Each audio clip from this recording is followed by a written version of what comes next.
Glory to God the Father and Son Yeshua Mashiach. 1 Samuel chapter 18.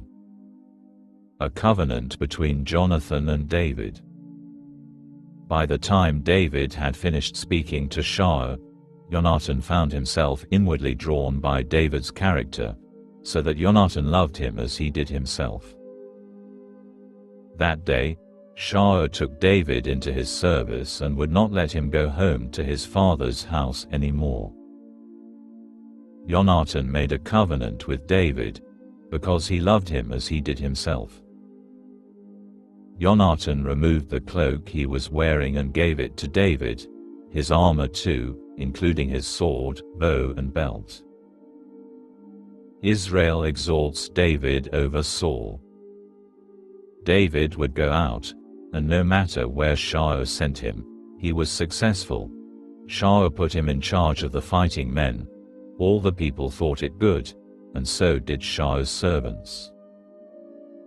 As David and the others were returning from the slaughter of the Philistines, the women came out of all the cities of Israel to meet King Shaul, singing and dancing joyfully with tambourines and three-stringed instruments. In their merrymaking the women sang, "Shaul has killed his thousands, but David his tens of thousands." Shaul became very angry, because this song displeased him. He said, "They give David credit for tens of thousands, but me they give credit for only thousands. Now all he lacks is the kingdom."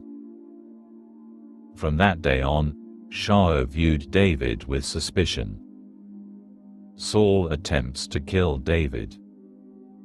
The following day an evil spirit from God came powerfully over Shaul, so that he fell into a frenzy in the house. David was there, playing his lyre as on other occasions. This time Shaul had his spear in his hand. And he threw the spear, thinking, "I will pin David to the wall." But David dodged out of the way twice. Shaul became afraid of David, because Adonai was with him and had left Shaul.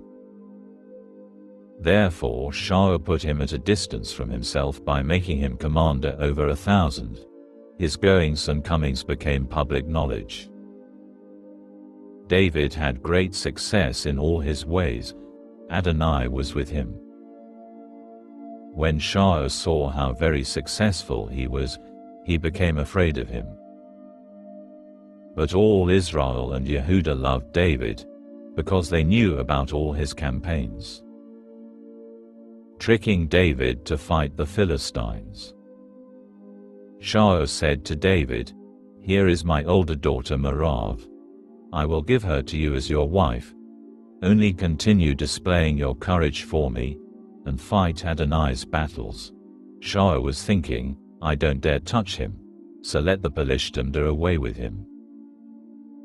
David's response to Shaul was, "Who am I, that I should become the king's son-in-law? I don't have any kind of a life, and my father's family has no rank in Israel." However, when it was time for Merav Shaul's daughter to be given to David, she was given to Adriel the Mechalati as his wife.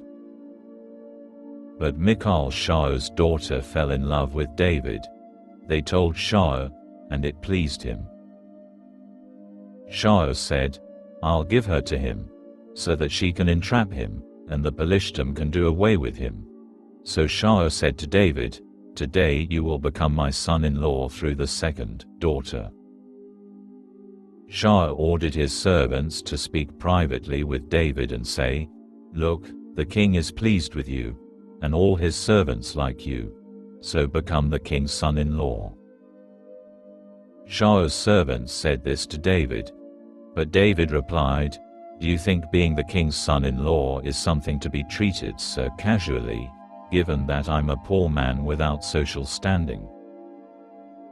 Shaul's servants reported back to him how David had responded.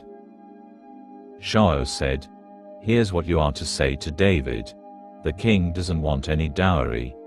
He wants 100 foreskins of the Philistines, so that he can have vengeance on the king's enemies. for Shaul was hoping to have David killed by the Philistine. When his servants said these words to David, it pleased David to become the king's son-in-law, even before the time for him to be married.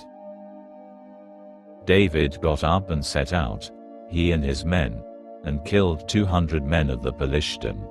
He brought their foreskins and gave all of them to the king in order to become the king's son-in-law. Then Shaul gave him Michal his daughter as his wife. Shaul saw and understood that Adonai was with David and that Michal Shaul's daughter loved him. This only made Shaul the more afraid of David, so that Shaul became David's enemy for the rest of his life. The leaders of the Philistine would attack, but whenever they attacked, David was more successful than any of Shaul's servants, so that David acquired a great reputation.